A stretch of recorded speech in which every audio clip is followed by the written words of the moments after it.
E aí, rapaziada, aqui quem fala é o Gabriel, do GBRHQs. Hoje eu vou mostrar um material muito interessante, que foi lançado bem recentemente e que eu tô muito feliz, pra ser bem sincero, de ter sido trazido aqui pro Brasil pela editora JBC, e eu estou falando de Contos Macabros de Kanako Inuki. É o primeiro mangá dessa autora aqui no Brasil.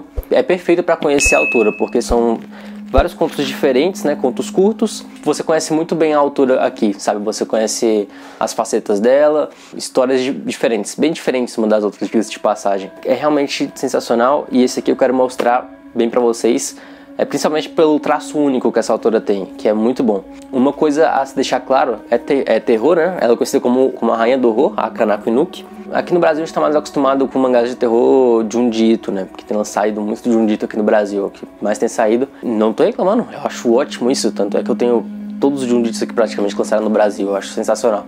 A pegada é diferente, não é focado no horror gráfico ou em horror psicológico.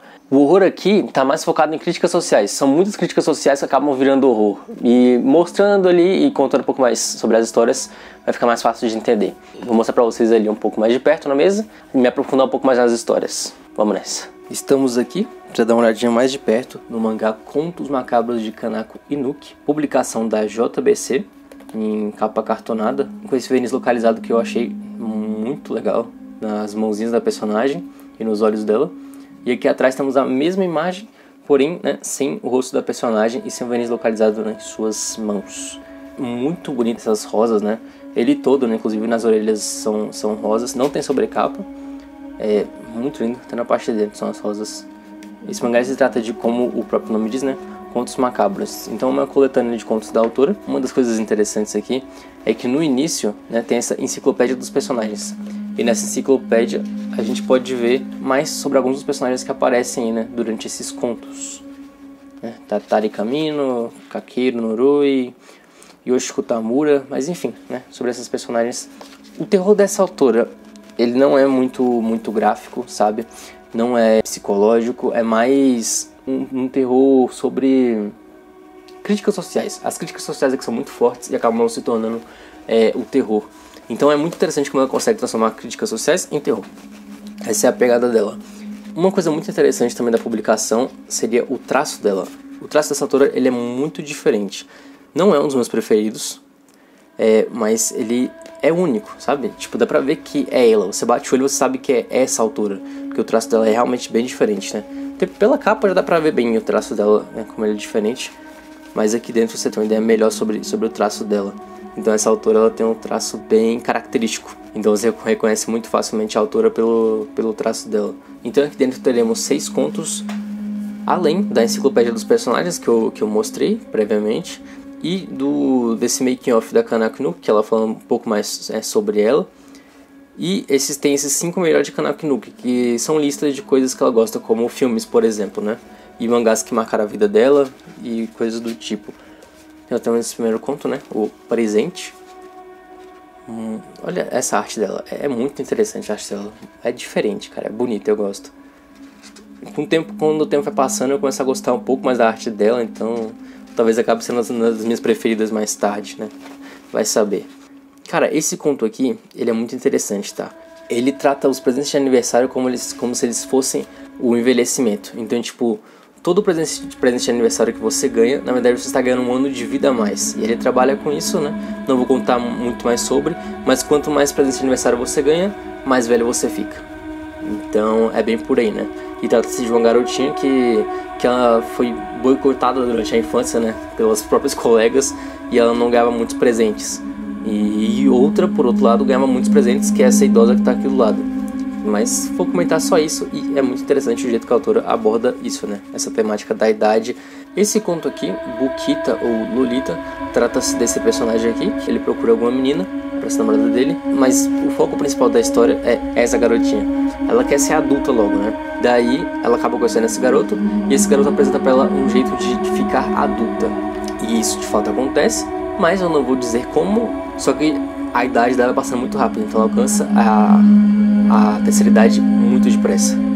Mas é só isso que eu falo sobre essa história, muito interessante. O terceiro conto é Minha Irmã Sasori, ou A Boneca Sasori. Esse conto aqui é bem interessante, tá? O conto é sobre essas duas irmãs. A mais velha, ela é meio invejosa, por assim dizer, né? Ela não aguenta ver a irmã dela ganhando um brinquedo, né? Mais nova, que ela quer quebrar o brinquedo, né?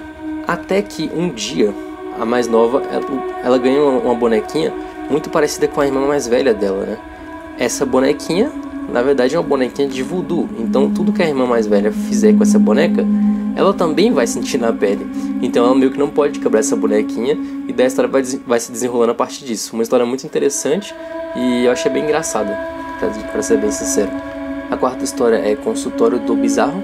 Cara, e essa história, Consultório do Bizarro, é uma das... é a minha favorita. Cara, é um negócio muito interessante, né? Vocês podem ver, é a doença do amor. Essa garota, nessa protagonista aqui, ela gosta de um personagem, né? Ela é apaixonada por um personagem e simplesmente ela começa a levar isso muito a sério, esse amor, entendeu? E diz que o personagem existe, ela jura de pé junto que o personagem existe, né? Então pra ela ele é real. Até que essa paixão dela, tão real que é, né? Faz crescer tipo meio que um tumor no coração dela, porque ele é muito vivo no coração dela. E isso toma uma proporção assim absurda no final, tá? Então eu achei muito interessante, até porque me lembrou de um dito, né? Por esse lance de ter uma ideia trivial e ser levada à enésima potência e se transformar numa coisa grotesca. Então eu achei realmente muito legal esse conto. Ele com certeza é meu favorito. O quinto conto é Desejos Realizados ou A Felicidade Oculta na Escuridão. Esse conto, ele é muito da hora porque ele realmente é assustador e enquanto ele faz essa crítica. E aqui, cara, basicamente é uma princesa cega, né? Uma princesa cega que é tratada bem por todos do reino, né? Então ela cresce muito bem, né, com as pessoas tratando ela super bem e tudo mais. Só que ela tem um sonho de enxergar, né? Então esse sonho vai aumentando e ela acaba concretizando esse sonho dela, né? Que é capturando o diabo, né? Ela captura o diabo e faz ele realizar um desejo dela. Então ela volta a enxergar. No momento em que ela volta a enxergar, né? Não vou dizer exatamente o porquê, vou mostrar só até aqui. Mas ela começa a tratar mal, né? Em um certo ponto ela começa a tratar mal as pessoas que tratavam ela bem. Porque ela começa a enxergar elas só lendo pra entender exatamente o que eu quero dizer com isso. E o sexto e último conto dessa antologia é A Misteriosa Tatari, no portão onde há risos, há amigos. Cara, esse conto, eu vou ser sincero, é o que eu menos gostei, ok? Ele é o menos assustador assim, e o menos interessante no geral. Assim, ele trata do tema bullying e também sobre amizade, de certa forma. E como você faz coisas que você não queria pra se proteger ou proteger outra pessoa. Dentre todos que tem aqui, com certeza é o que eu menos gosto. Uma coisa que eu esqueci dizer é que em todo início de conto tem um breve texto da autora aqui, né? Às vezes falando como ela teve a ideia para fazer esse conto, ou explicando de onde ela tirou esse conto, né? Afinal, isso aqui é uma antologia de histórias que foram retiradas de diversos trabalhos da autora, né? É uma coletânea isso aqui. É isso que eu tinha pra falar sobre Contos Macabros de Kanako Inuki. Muito bom mesmo, tá? Uma ótima iniciação a essa autora. E eu espero realmente que venham mais coisas dela pro Brasil, porque eu, de fato, gostei bastante. Então, recomendadíssimo esse daqui. E nos vemos no próximo vídeo. Até mais.